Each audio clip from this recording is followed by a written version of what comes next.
யாரு பெட்டி வாங்க யாரு பார்த்தாங்க எந்த கம்ப்ளைண்ட் யாரு பண்ணாங்க தம்பி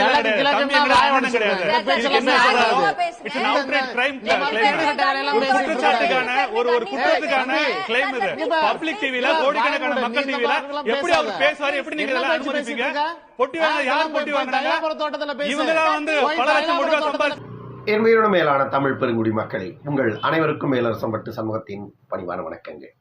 நேற்று விக்கிரவாண்டி இடைத்தேர்தலின் முடிவுகள் அறிவிக்கப்பட்டது.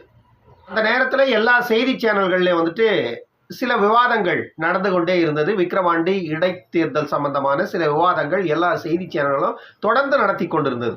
அதில் ஒரு விவாதம் தான் சன் டிவியில் நடந்தது. இந்த விவாதம் நீங்கள் பார்த்த இந்த விவாதம் வந்துட்டு சன் டிவியில் நடந்த இந்த விவாதம். இந்த விவாதத்துடைய இந்த காணொலியை நான் போடுறேன், இதை முழுமையாக பாருங்கள். இவன் பேசுகிறான இந்த புறம்போக்கு யார் அப்படின்னு முதல்ல தெரிஞ்சுக்கிங்க. எனக்கு தெரியல இவன் யார் அப்படின்னு. நம்முடைய அண்ணன் சூரிய பிரகாஷ் வந்துட்டு இந்த விவாதத்தில் பங்கேற்று இருக்கிறாரு. இந்த காணொலியை முதல்ல பாருங்க. இந்த காணொலியை பற்றி நம்ம பேசுவோம் பிறகு. உதாரணத்துக்கு வச்சுக்குவோம், அதாவது 20வது ரவுண்டுல மிகப்பெரிய பிரளயம் ஏற்பட்டு டூம் 2.5 லட்சம் வாக்குகள் பாமக வாங்கி விக்கிரவாண்டி இடைத்தேர்தல்ல ஒரு வேலை ஜெயிச்சிருச்சுப்பா வச்சிருவோம்.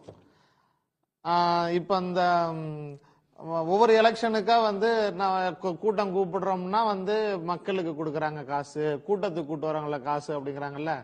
எலெக்ஷனுக்குன்னா எலெக்ஷன் வந்துருச்சுன்னா கட்சியை காமிச்சு ஒரு காசு வாங்குறது, பொட்டி வாங்குறது, காசு வாங்குறது பொட்டி வாங்குறதுக்குன்னே கட்சி அடிப்படையில யாரு விளக்கு பிடிச்சு பார்த்தாங்க, யாரு பெட்டி வாங்க யாரு பார்த்தாங்க, எந்த கம்ப்ளைண்ட் யாரு பண்ணாங்க தம்பி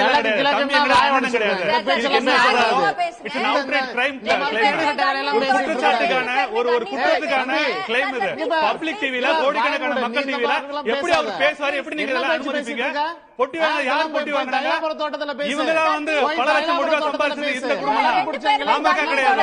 எந்த அடிப்படையில அவங்க பேசுறாங்க, இவங்க எந்த அடிப்படையில பேசுறாங்க, யாரு புகார் கொடுத்தா, யாரு என்ன ப்ரூவ் பண்ணாங்க, என்ன ஆதாரம் இருக்கு, இவரு தான் கூட இருந்து பார்த்தாரா, இது எங்க இருந்து கண்டுபிடிச்சாங்க இந்த வார்த்தையை, எங்க இருந்து கண்டுபிடிச்சாங்க இந்த வார்த்தையை, இந்த வார்த்தை எங்க இருந்து கண்டுபிடிச்சாங்க, குற்றம் அது கொலை பண்ண கண்டுபிடிச்சுன்னு சொல்ற மாதிரி, கொலை பண்ண சொன்ன மாதிரி இது பொட்டி வாங்குறது அப்பட்டமான குற்றம், அப்பட்டமான குற்றச்சாட்டு. இதுக்கு என்ன ப்ரூஃப் இருக்கு, எந்த அடிப்படையில் அவங்கள பேசுறீங்க, லைவ் சேனல்ல கோடிக்கணக்கான மக்கள் பார்த்து டிவில எப்படி நீங்க அனுமதிக்கிறீங்க, என்ன விதமான மீடியா இது, நீங்க வந்து ஒரு டிவியோட ஓனர் வந்து கட்சிக்காரங்களா இருக்கலாம், ஆனா டிவியோட எம்ப்ளாயிஸ் நீங்க.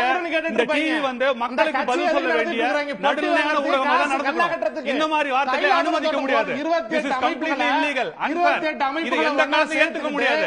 இதுக்கு யார் சாட்சி இவங்க பண்ணதுக்கு நானும் சொல்லுவேன். ஸ்டாலின் அவரோட இளமை காலத்துல அவரை பத்தி கடுமையான குற்றச்சாட்டுகள் இருந்தது.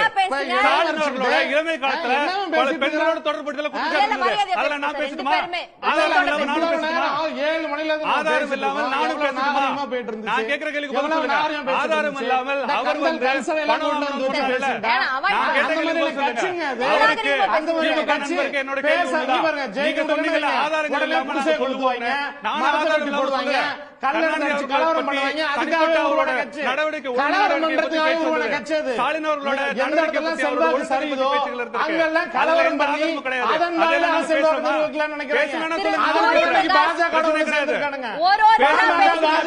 கலவரத்தின் பேசலாம்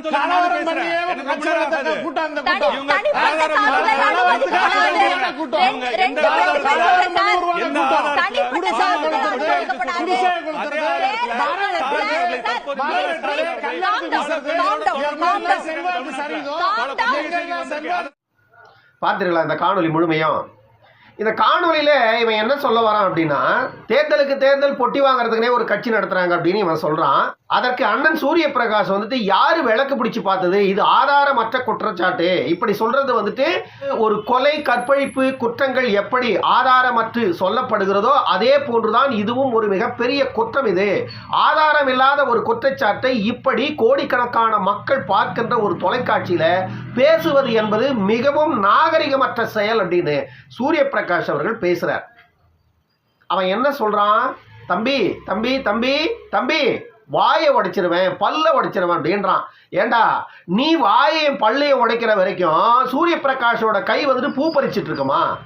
ஏண்டா டே புறம்போக்கு, அதிகார கர்வம், ஆணவ திமிரு, சன் டிவியில் உட்காந்துட்டு இருக்கிற நாய்ங்கெல்லாம் யாரா இருப்பீங்க? யாரா இருப்பீங்க? ஊரு பணத்தை கொள்ளையடிச்சு வாழற கூட்டம் தாடாறீங்க. உங்களால வேற எப்படி பேச முடியும்? தைலாபுரம் தோட்டத்துல போய் பேசு, நீ இங்க பேசாத அப்படின்ற. நீ போய் கோபாலபுரத்துல பேசுற, இங்க ஏன் வந்து பேசுற? நீ போய் கோபாலபுரத்துல உட்காந்து பேசு, கோபாலபுரத்தை வாசப்படியில் போய் உட்காந்துக்கிட்டு பேசு. உனக்கு தேவையானதெல்லாம் வாசப்படியில் வந்து விழும்.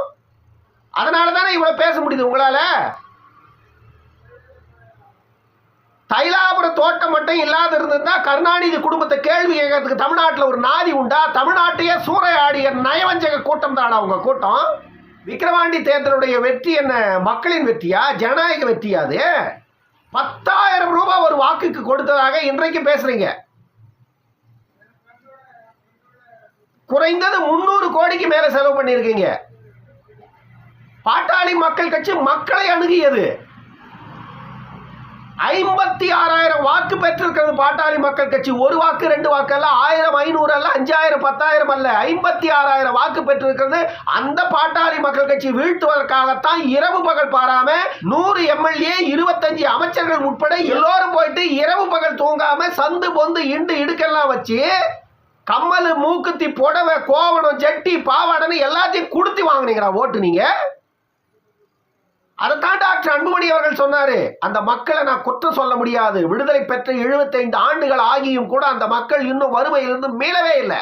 55 ஆண்டுகள் திராவிட கட்சிகள் தமிழ்நாட்டில் ஆட்சி செய்திருக்கிறது, என்ன பயன் என்று கேட்டார். அதனாலதான் சொல்றாரு, அந்த மக்களை சொல்லி குற்றம் இல்லை. அந்த மக்களுக்கு வந்து இன்னைக்கு 500ன்றது பெரிய காசு, 1000ன்றது பெரிய காசு, வேற வழி இல்லை, கொடுத்தா வாங்கிட்டு ஓட்ட போடுறாங்க. நீங்க என்ன ஜனநாயகத்தை அணுகி வெற்றி பெற்று விட்டவர்கள் மாதிரி பேசுறீங்க? பல்ல உடைச்சிருவன் வாயை உடைச்சிருவன்ற பேச்சு எல்லாம் உன்னாலதான் பேச முடியும்னு நினைக்காதீங்க. எல்லாரும் பேசுவாங்க. வார்த்தைகள் வந்துட்டு இடத்துக்கு தக்க மாறுபடணும். ஆனா நீங்க உட்கார்ந்துட்டு இருக்கிற இடத்துல என்ன பேசணும்னு முதல்ல தெரிஞ்சுக்கங்க. நீங்க உட்கார்ந்துகிட்டு இருக்கிற இடத்த விட்டு அந்த இடத்த விட்டு வெளியே வாங்க. வாயை நீங்க உடைக்கிறீங்களா இல்ல நாங்க உடைக்கிறோமா அப்படின்னு பார்ப்போம். வாயை உடைக்கிறதுக்கு பல்ல உடைக்கிறதுக்கு உங்களுக்கு தான் தெரியும்னு நினைக்காதீங்க. அந்த இடத்த விட்டு வெளியே வாங்க, பொது வெளிக்கு வாங்க, விவாதம் பண்ணுவோம், பேசுவோம். வாயை யார் உடைக்க, யாருடைய பல்லு உடையுது யாருடைய பல்லு உடையலைங்கிறது அப்புறம் பார்ப்போம். கோடிக்கணக்கான மக்கள் பார்க்கின்ற ஒரு தொலைக்காட்சியில அமர்ந்து கொண்டு ஒரு விவாதத்தில் பங்கெடுக்கிறோம் என்றால் அதற்கு ஒரு நெறிமுறை இருக்கிறது, அதற்கு ஒரு வரைமுறை இருக்கிறது. அந்த வரைமுறைக்கு உட்பட்டு தான் நம்ம எந்த ஒரு வார்த்தைகளையும் வெளியிடணும். தேர்தலுக்கு தேர்தல் பொட்டி வாங்குறதுக்கு கட்சி நடத்துறாங்கன்னு பேசுறேன். உன்ன நான் கேட்கிறேன், அந்த பொட்டி கொடுத்தவன் யாரு? திமுகவுடன் பாட்டாளி மக்கள் கட்சி பல முறை கூட்டணி வச்சிருக்கு. அந்த நேரத்தில் திமுக எவ்வளவு பொட்டி கொடுத்தது? அந்த பொட்டி திமுகவுக்கு எங்கிருந்து வந்தது? அந்த பொட்டியை கொடுப்பதற்கான அவசியம் திமுகவிற்கு ஏன் ஏற்பட்டது? பொட்டியை வாங்குவதற்கு மருத்துவர் ஐயா வந்துட்டு கோபாலபுரத்துக்கு போனாரா, இல்லை பொட்டியை கொடுப்பதற்கு கோபாலபுரத்திலிருந்து தைலாபுரம் தோட்டத்துக்கு போனீங்களா? நீங்க வரையில் பாட்டாளி மக்கள் கட்சியின் தலைவர் மருத்துவர் ஐயா அவர்கள் நான் கூட்டணி வைக்கிறேன் அப்படின்னு சொல்லிட்டு கோபாலபுரத்துக்கோ இல்ல போயஸ் கார்டனுக்கோ இல்ல மீதம் இருக்கின்ற அரசியல் கட்சியின் அலுவலகங்களுக்கோ மருத்துவர் ஐயா சென்றதாக இதுவரையில் அரசியல் வரலாற்றில் உண்டா? எதன் அடிப்படையில் உங்களால் இப்படி பேச முடிகிறது? தேவையற்ற குற்றச்சாட்டுக்களை இப்படி செய்து கொண்டிருந்தால் இது நாகரிகமற்ற செயல். எல்லாம் அரசியல் இயக்கங்கள் நடத்துவதற்கு தகுதியற்றவர்கள்.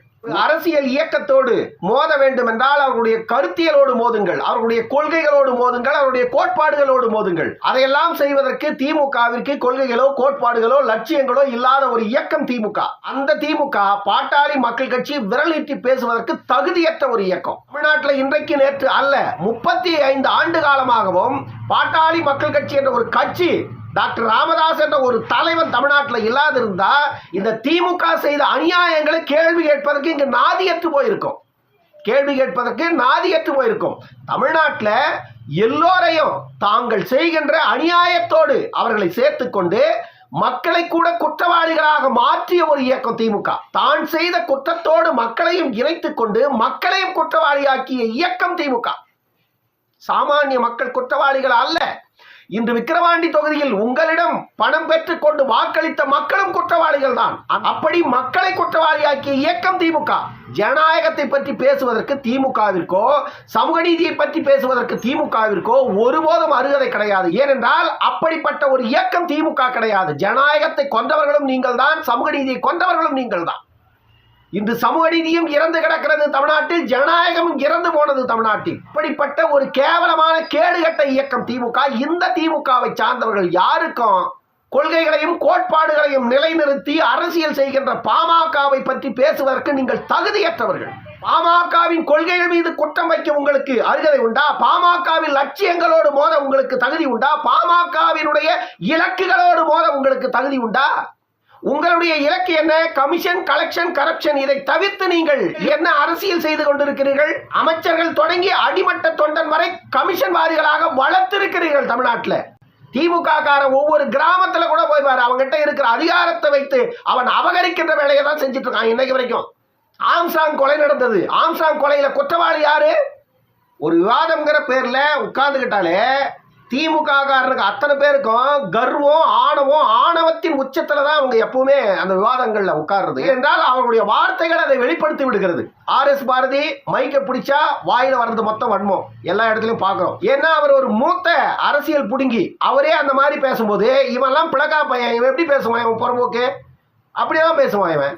இந்த காணொலி பற்றின உங்களுடைய கருத்துக்களை கருத்துரை பகுதியிலே தவறாமல் பதிவு செய்யுங்கள் அன்பு உறவுகளே. இன்னொரு காணொலியில் சந்திக்கும் வரை உங்களிடமிருந்து விடைபெற்றுக் கொள்வது மேலரசம்பட்டு சமூகம். நன்றி, வணக்கம் அன்பு உறவுகளே.